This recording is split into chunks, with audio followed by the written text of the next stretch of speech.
총명탕으로 내가 집중력을 한다고 해도 막상 어떤 중요한 시험을 앞두고는 몸이 긴장을 해서 내 실력을 100% 발휘할 수 없는 상황이 있을 수 있으니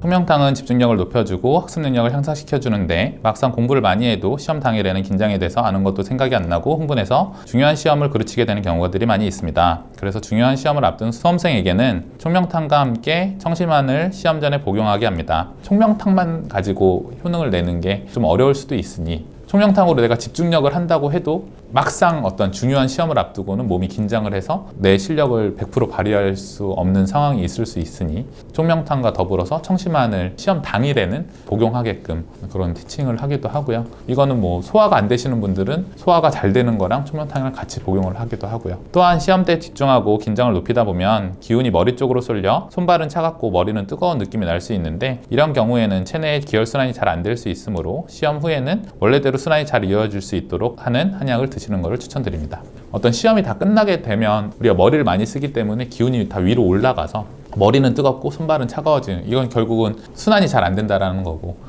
한의학적 개념으로는 수승화강이라는 얘기가 있는데 물은 위로 올라가고 불은 밑으로 내린다, 이런 게 이제 몸의 기능인데 이런 기능이 잘 안 되면 자꾸 열감이 위로 올라가 가지고 순환이 잘 안 되는 경우들이 있거든요. 그러면 한마디로 머리에 열이 받는 거죠. 그게 이제 오래 지속되면은 순환이 잘 안 되기 때문에 시험을 보게 되면은 이후에 그런 부산물을 없애듯이 기혈 순환을 도와주는 한약을 추가적으로 더 쓰기도 합니다.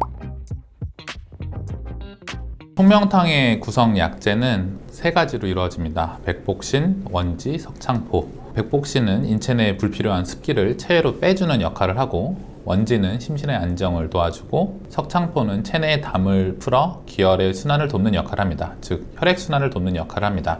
백복신과 석창포를 배합하면 마음속 깊은 곳을 통하게 하고 축적된 것들이 제거되어 뇌의 작용을 활발하게 합니다. 따라서 의식의 장애를 해결해주고, 원지를 통해서는 심신의 안정 효과를 얻을 수 있습니다. 보통은 총명탕을 총명탕만으로 처방하는 경우는 거의 없으며 체력 증진, 소화불량 등의 증상을 감안해서 약재를 추가해서 처방하게 됩니다.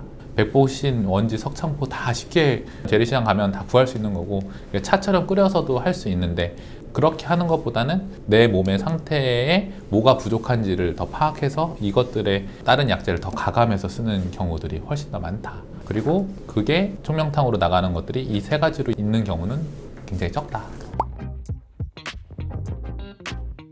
동요보감 원방 그대로 하는 경우는 사실은 거의 없고, 거기에 이제 개개인의 어떤 증상과 상태에 따라서 가감을 하게 되고 그렇습니다. 그래서 어떤 한약이든지 마찬가지지만 이 약재가 좋냐, 어떤 효능이 있냐가 중요한 게 아니라 그거를 내가 소화시킬 수 있느냐, 이걸 소화시켰을 때 그만큼의 효능을 낼 수 있느냐가 사실은 더 중요한 것이기 때문에 보다 더 정확하게 진단을 하고 더 맞게 처방을 내기 위해서는 사실 병원에 한번 내원하셔서 처방을 한번 지으시고 그게 정말 나한테 맞는지, 내 아이에게 맞는지를 한번 보시고 나서 효과를 보시고 난 다음에는 똑같이 짓는 건 어렵지 않으니까 일단은 정확하게 진단과 처방을 받으시는 것을 추천드립니다.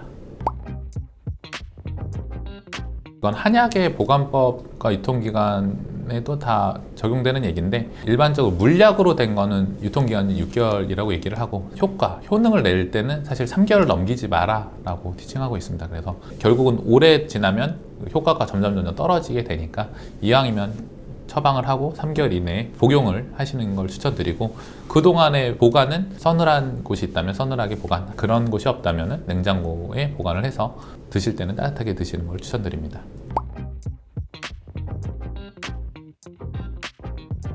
많이 알려져 있는 것들인데요. 아로마 요법이 될 수도 있고요. 향기를 통해서, 또 아니면 명상이나 호흡 이런 것들이 있을 수 있고, 또 아니면 목욕, 반신욕이나 조욕 같은 걸 통해 가지고 긴장을 이완시켜 줄 수 있을 것 같습니다.